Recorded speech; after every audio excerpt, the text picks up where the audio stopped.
24/7 সব সময় এই মাফ চাওয়ার দরজাটা খোলা আছে না নাই? শুধুমাত্র কেবলমাত্র দুইটা সময় আল্লাহ তাআলা তওবা কবুল করেন। এক হচ্ছে বাদাল গারগারা, বাদাল গারগারা, মালাকুল মাউত যখন এসে রূহ ধরে টান দেয় তখন গলায় গরগর গরগর শব্দ হয়। মালাকুল মাউতকে দেখে ফেললে আর তওবার কোনো সুযোগ নেই। তার মানে বাদাল গারগারা তওবা কবুল হয় না। এই মৃত্যুর গরগরানি আসার আগ পর্যন্ত চোখের পানি ছেড়ে যদি আল্লাহর কাছে ক্ষমা চান, জীবনের সব গুনাহ মাফ করে দিবে কে? শয়তান আল্লাহরে বলল, মাবুদ এত জান্নাত বানিয়ে কি লাভ? আপনার একটা বান্দারও জান্নাতে ঢুকাতে পারবেন না। আমারে বানিয়েছেন জাহান্নামী, আমি আমার সর্বোচ্চ চেষ্টা দিয়ে আপনার সবগুলা বান্দারে জামাতে জাহান্নামে নিয়ে একসাথে ঢুকবো। পারলে জাহান্নাম আরো কয়েকটা বাড়িয়ে বানান। আল্লাহ বললেন, কেন কেন? শয়তান বলে, লা আকুদান্না লাহুম সিরাতাকাল মুস্তাকিম। আপনার বান্দা জামাতে নামাজ পড়তে যেতে চাইবে, ওখান থেকে ধোকার ওয়াসওয়াসা দিয়ে আমি গানের কনসার্টে নিয়ে যাব। তাফসীর মাহফিলে কোরআন শুনতে যেতে চাইবে, ধোকা দিয়ে আমি মদের আড্ডাখানায় নিয়ে যাব। ওয়ালা তাজিদু আকসারাহুম শাকিরিন, একটারেও জান্নাতে ঢুকাতে পারবেন না। চ্যালেঞ্জ দিলাম। আল্লাহ বলল, শয়তান তুই আমারে চ্যালেঞ্জ দেস? আমি তো সব রাজার বড় রাজা, মহারাজা। আমার সাথে তো কেউ চ্যালেঞ্জ দিয়ে টিকতে পারে না। চিল্লা এখন ঠিক কিনা? শয়তান তুই চ্যালেঞ্জ দিলি, আমিও তোর চ্যালেঞ্জ নিলাম। ওয়া ইজ্জতি ওয়া জালালি ওয়া ইরতিফাই মাকানি, আমার ইজ্জতের কসম, আমার জালালিয়াতের কসম, আমার মহানত্বের কসম, আমার ক্ষমতা আর দাপটের কসম, আজীবন আমার বান্দা গুনাহ করবে, পাপ করবে, অন্যায় করবে, কোন এক তাফসীর মাহফিলে এসে চোখের পানি ছেড়ে যখন ক্ষমা চাইবে, আমি জীবনের সব গুনাহ মাফ করে দেব। আমি আমার বান্দার জীবনের সব গুনাহ মাফ করে দিয়ে জান্নাতে ঢুকায় দেব। তখন তুই কি করবি? লা আগফিরান্না লাহুম মা দামু ইস্তাগফিরুনি, যতক্ষণ আমার বান্দা আমার কাছে ক্ষমা চাইবে, আমি আমার বান্দার জীবনের সব গুনাহ মাফ করে দেব। সুবহানাল্লাহ পড়ে।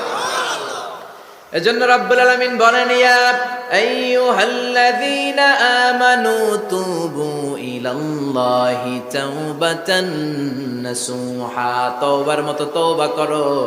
তওবার মতো তওবা করলে যত বড় অন্যায় হোক, পাপ হোক, গুনাহ হোক, সব গুনাহ মাফ করে দিতে পারে কে? সাইয়েদনা আদম আলাইহিস সালাম ভুল করলেন, শত শত বছর কাঁদলেন।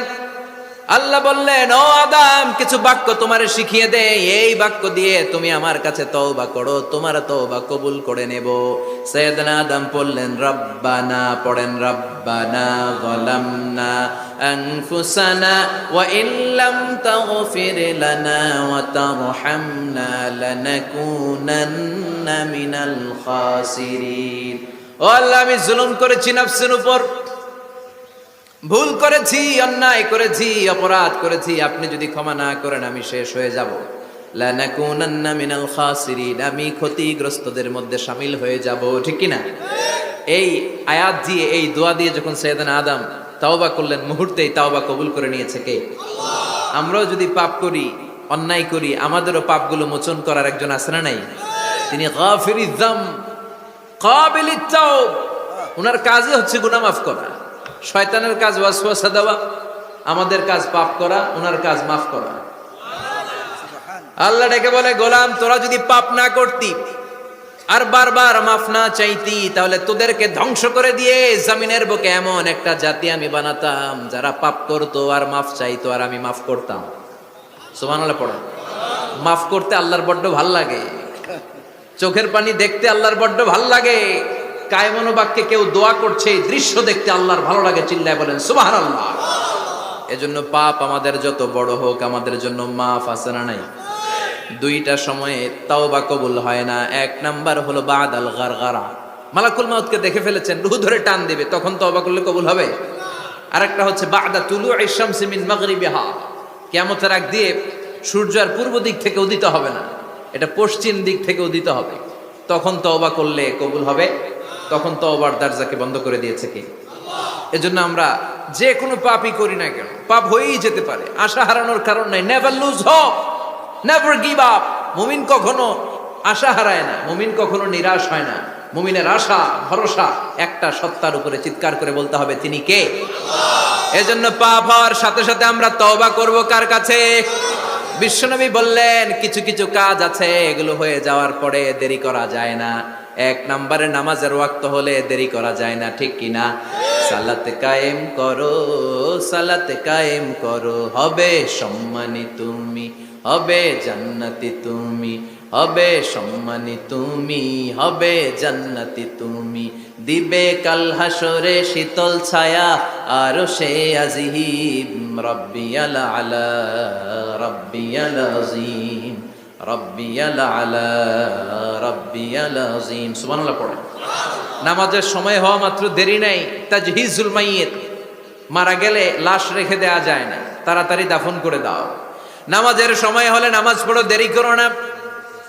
মানুষ মারা গেলে দাফন করতে দেরি করো না। বান্দা যদি পাপ করে ফেলে তওবা করতে দেরি করো। এজন্য পাপ করার সাথে সাথে তওবা করার দরকার আছে না নাই? এখন তওবা যে করব, কোন সিস্টেমে করব? কোন সিস্টেমে? ভুল হওয়া মাত্রই আপনি অনুতপ্ত হয়ে চোখের পানি ছেড়ে আল্লাহর কাছে মাফ চান, আল্লাহর কাছে ক্ষমা চান, এটার নামই তওবা। আমাদের দেশে হুজুর আইনা তওবা পড়ায়, আছে না নাই? আনন্দপুরে এগুলা নাই, আছে না? কয় ইমাম সাহেবরে নিয়ে আয়, খতিব সাহেবরে নিয়ে আয়, হাফেজ সাহেব হুজুরের নিয়ে আয়, তওবা পড়া। না, তওবা পড়ানো লাগে না, আপনার নিজের তওবা আপনি নিজেই পড়বেন। আপনি অনুতপ্ত হয়ে চোখের পানি ছেড়ে আপনার আল্লাহরে ডাক দেন, ডাক দেয়া মাত্র তিনি সাড়া দিবে। চিল্লায় বলেন ঠিক কি না? ওলামা একরামরা তওবার 5টা শর্ত আরোপ করেছে। এই 5টা শর্তের আলোকে যদি তওবা করেন, মুহূর্তের মধ্যেই তওবা কবুল করে নেবে কে? এক নাম্বার শর্ত হচ্ছে আল ইকরা, acknowledgement. You have to acknowledge that you are the great sinner in the world. এই পৃথিবীর সবচেয়ে বড় পাপী। 5টা শর্তের এক নাম্বার হচ্ছে আপনি স্বীকার জান, আল্লাহ আমার চেয়ে বড় পাপী আকাশের নিচে জমিনের উপরে দ্বিতীয়টা নাই। এমন কোনো পাপ নাই যে আমি করি নাই। আমার চেয়ে নাদান, আমার চেয়ে পিশাচ, আমার চেয়ে বড় পাপী দ্বিতীয়টা কেউ। অ্যাকনলেজ ইউর সিন, আপনি আপনার পাপগুলো স্বীকার করেন। Number 1। Number 2, আন-নাদাম, repentance. You have to be repentant for what you have committed from sins. যে পাপ করেছেন এই পাপের জন্য আপনি লজ্জিত হন। আপনি নিজেকে আল্লাহর কাছে ছোট করে পেশ করেন, আল্লাহরে ডেকে বলেন, আল্লাহ আমি আপনার গোলাম, গোলামের ঘরের গোলাম, বান্দির ঘরের গোলাম, আমারে মাফ করে দেন, আমি লজ্জিত, আমি অনুতপ্ত। তাহলে 1 নম্বর শর্ত আপনি ঘোষণা দেন যে আপনি পাপ করেছেন। 2 নম্বর শর্ত আপনাকে অনুতপ্ত হতে হবে যে আল্লাহ আমি পাপ করে ফেলেছি। 3 number, you have to stop what you have committed. যে পাপ আপনি শুরু করেছেন এটা বন্ধ করে দেন। আপনি সুদের জন্য সুদ খাইছেন, আল্লাহর কাছে তওবা করলেন, আবার সুদ খাওয়া চালিয়েও যাচ্ছেন, এই তওবা কবুল হবে? সুদ খাওয়া আগে বন্ধ করেন। আপনি ঘুষ খেয়েছেন, এই ঘুষ খাওয়ার কারণে আপনি আল্লাহর কাছে তওবা করলেন, কিন্তু ঘুষ খেয়েই যাচ্ছেন, এই তওবা কবুল হবে? 3 নাম্বার হচ্ছে you have to stop what you have committed. আপনি যেই পাপ করেছেন এটাকে বন্ধ করেন। 4 নাম্বার শর্ত, you have to hate what you have committed. আপনি যেই পাপটা করেছেন এটাকে মন থেকে ঘৃণা করেন, ওইটারে মন থেকে ঘৃণা করতে হবে। 5 নাম্বার শর্ত হচ্ছে you have to determine that you never repeat this sin again. আল্লাহর কাছে ওয়াদা দেন, কমিটমেন্ট দেন যে আল্লাহ পারতপক্ষে আমার জীবনে আর এই কাজটা করব। এই 5টা শর্তের আলোকে তওবা করলে কবুল করবে কে? 1 নম্বরে স্বীকার জান, আল্লাহ আমি পাপী। 2 নম্বরে অনুতপ্ত হন। 3 নম্বরে পাপ কাজটা বন্ধ করে দেন। 4 নম্বরে ওই পাপ কাজটাকে মন থেকে ঘৃণা করেন। 5 নম্বরে আল্লাহর কাছে ওয়াদা দেন আর জীবনেও এই পাপ করব না। এই 5টা শর্তের আলোকে যদি তওবা করেন, আপনার তওবা কবুল করে নিবে কে? এজন্য যত পাপ, যত অন্যায় আমরা করি না কেন, আমাদের এই পাপগুলো, অন্যায়গুলো ক্ষমা করার একজন আছে না নাই? তিনি কে? এজন্য সব সময় তওবা করতে রাজি আছেন তো? প্রতিদিন শত শতবার তওবা করতে রাজি আছেন? প্রতিদিন শত শতবার ইস্তেগফার করতে রাজি আছেন? বিশ্বনবী প্রতিদিন 70 বারেরও বেশি ইস্তেগফার করতেন। শুধু টয়লেটে যে মুহূর্তে থাকতেন ওই মুহূর্তে পড়তেন না। টয়লেটে ঢোকার মুহূর্তে বিশ্বনবী ইস্তেগফার পড়তে পারতেন না, তাই টয়লেট থেকে বেরোয়েই তিনি ইস্তেগফার পড়তেন। তিনি পড়তেন গফরানাক। কি পড়তেন? গফরানাক মানে হলো আস্তাগফিরুল্লাহ। গফরানাক মানে কি? গফরানাক মানে আল্লাহ আমি আপনার ক্ষমা চাই, মানে আস্তাগফিরুল্লাহ। আবার বিশ্বনবী বলতেন, মান লাযামাল ইস্তিগফার জাআলাল্লাহু লাহু মিন কুল্লি দীকিন মাখরাজা।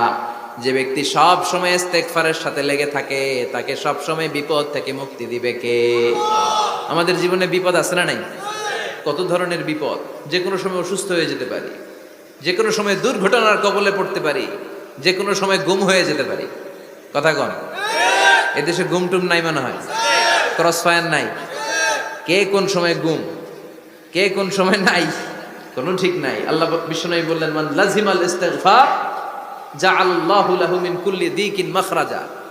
সব সময় যে ইস্তিগফারের সাথে আঠার মতো লেগে থাকবে, আল্লাহ তাআলা তাকে বিপদ থেকে সব সময় মুক্তি দান করবেন। সুবহানাল্লাহ পড়েন।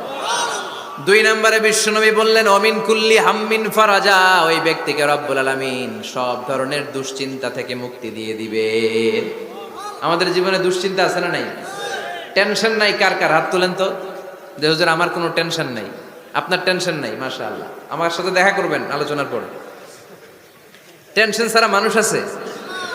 বাসার টেনশন, মরার টেনশন, কবরের টেনশন, ক্যারিয়ারের টেনশন, বিদ্যুৎ বিলের টেনশন, গ্যাসের বিলের টেনশন, বাড়ি ভাড়ার টেনশন আছে না নাই?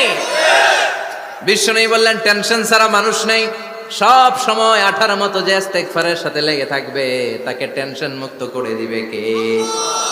3 নাম্বার, ওয়ারযুকহু মিন হাইসু লা ইয়াহতাসিব, এমন জায়গা থেকে আল্লাহ তাআলা রিজিকের ব্যবস্থা করে দিবেন, সে কল্পনাও করতে পারবে না। আমি নিজে এটার প্রমাণ পেয়েছি। অনেক অনেক সময় আমি কল্পনাও করি নাই যে এখান থেকে আমার রিজিকের ব্যবস্থা হতে পারে। এমন পরিমাণে রিজিকের ব্যবস্থা এসেছে, 2 হাতে নিয়েও কুলাতে পারি নাই। এজন্য সব সময় চলতে ফিরতে উঠতে বসতে ইস্তিগফারের সাথে লেগে থাকার দরকার আছে না নাই? আবার বিশ্বনবী বললেন, সদা সর্বদা যারা সব সময় ইস্তিগফার পড়বে, আল্লাহর পক্ষ থেকে কোনো আযাব গজব তাদের উপর পাকড়াও হবে না। ওয়া মা কানাল্লাহু মুআযযিবাহুম ওয়া হুম ইস্তাগফিরুন। সুবহানাল্লাহ। যতক্ষণ তুমি ইস্তিগফার পড়বে, আল্লাহর পক্ষ থেকে প্রোটেকশন আছে না নাই? তাহলে 4টা জিনিস পেলেন। 1 নম্বরে, বিপদ থেকে মুক্তি দিবে কে? টেনশন মুক্ত করে দিবে কে? রিজিকের ব্যবস্থা করে দিবে কে? আল্লাহর আযাব আর গজব থেকে আপনার হেফাজতে রাখবে কে? ইস্তিগফার পড়ার 5 নম্বর ফজিলত হচ্ছে, সব সময় ইস্তিগফার পড়লে আপনি মুস্তাজাবুদ দাওয়া হয়ে যাবেন। কি হয়ে যাবেন? মানে দোয়া করলেই কবুল করবে কে? মুস্তাজাবুদ দাওয়া, এই টার্মিনোলজি, এই পরিভাষাটা কি আজকে প্রথম শুনলেন? জি জি, খেয়াল রাখবেন। মুস্তাজাবুদ দাওয়া মানে এমন ব্যক্তি, যেই ব্যক্তি দোয়া করতে দেরি কিন্তু দোয়া কবুল হতে দেরি হয়। হাত তুলে দোয়া করতে দেরি, মুহূর্তেই দোয়া কবুল করে নেয় কে? আপনি যদি সব সময় ইস্তিগফারের আমলটা করেন, আপনার মুস্তাজাবুদ দাওয়া বানিয়ে ফেলবে কে?